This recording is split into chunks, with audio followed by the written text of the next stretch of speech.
ఈనాడులో చూడండి, సైనిక దళాలకు పూర్తి స్వేచ్ఛ, పహల్గామ్ ఉగ్రదాడికి ప్రతిస్పందనపై నిర్ణయం, భద్రతా బలగాలదే అత్యున్నత స్థాయి సమావేశంలో ప్రధాని మోదీ. ఇక త్రివిధ దళాల అధిపతులతో ఢిల్లీలో భేటీ, రక్షణ మంత్రి సిడిఎస్ జాతీయ భద్రతా సలహాదారులు హాజరు, మధ్యవర్తిత్వానికి సిద్ధం, ఐరాసా ఇరు దేశాల సమయాపానం పాటించాలి. చైనా ఐక్యరాజ్య సమితిలో భారత్ పాక్ ప్రతినిధుల పరస్పర ఆరోపణలు. ఇక జమ్మూ కాశ్మీర్లో నియంత్రణ రేఖ వెంటే 5వ రోజు పాక్ ఆర్మీ కాల్పులు. ఇక పహల్గామ్ ఉగ్రదాడి నిందితుల కోసం కొనసాగుతున్న వేట.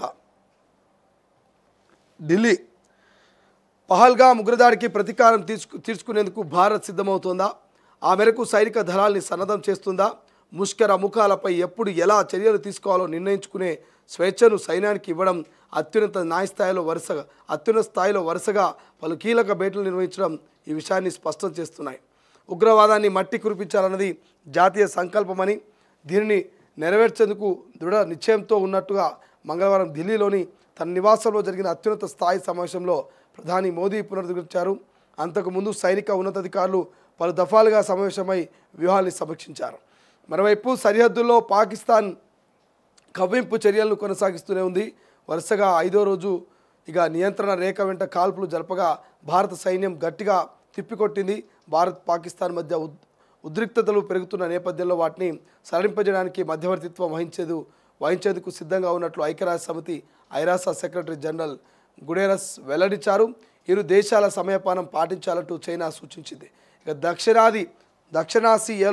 దక్షిణాసియాలో భారత్ పాకిస్తాన్ రెండు ముఖ్యమైన దేశాలని, శాంతి సుస్థిరత అభివృద్ధి సాధనకు సామరస్యంగా కలిసిమెలిసి ఉండాలని చైనా విదేశాంగ శాఖ అధికార ప్రతినిధి గువో జియోకును ఓ మీడియా సమావేశంలో అభిలషించారు. ఇక నేడు కేంద్ర కేబినెట్ భేటీ అంట.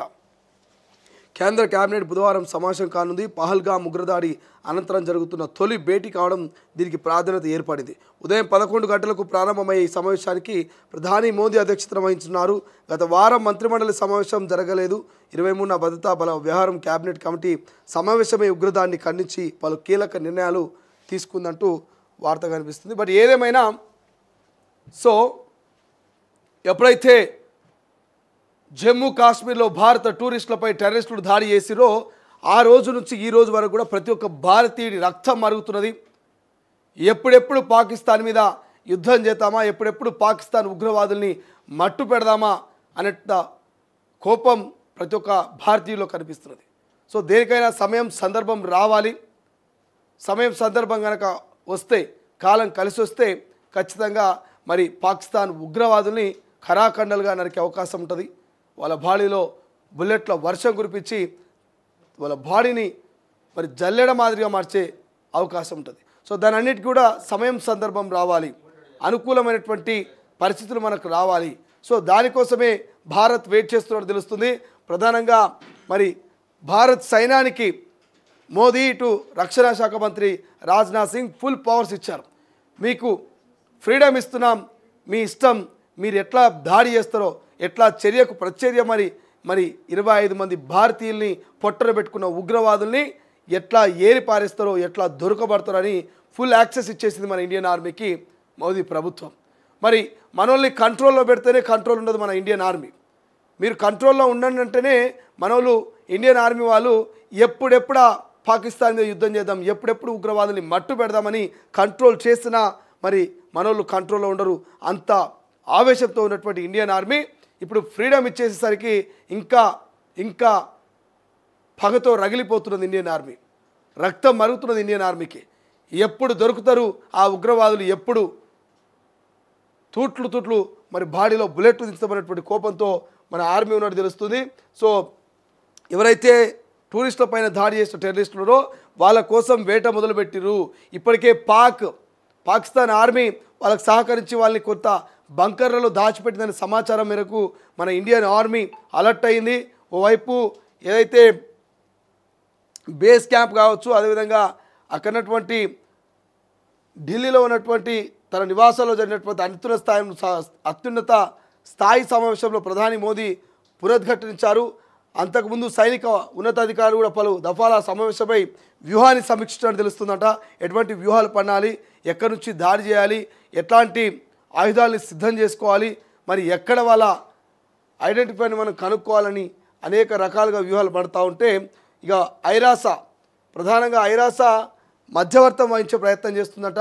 పాకిస్తాన్ భారత్ రెండు కూడా శాంతియుతంగా మీరు డిస్కషన్ చేసుకోవాలి, దాడులు చేసుకోవద్దు, ఈ రకమైనటువంటి డెసిషన్స్ తీసుకోవద్దని చెప్పేసి ఐరాస చెప్పే ప్రయత్నం చేస్తున్నది.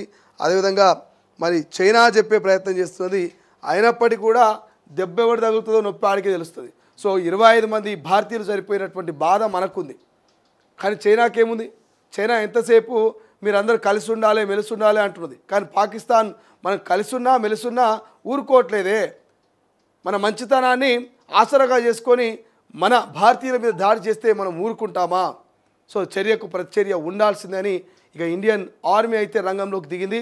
మరి రేపో మాపో తెలియదు, కానీ ఆపరేషన్ 3.0 మామూలుగా ఉండదు.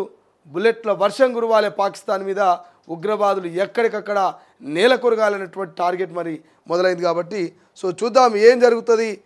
ఏ క్షణమైనా యుద్ధం జరగవచ్చు. కాబట్టి మరి ఆ క్షణం ఏ క్షణమై ఉంటుంది, మరి ఆ ప్రతీకారం ఎప్పుడు తీర్చబోతున్నారు?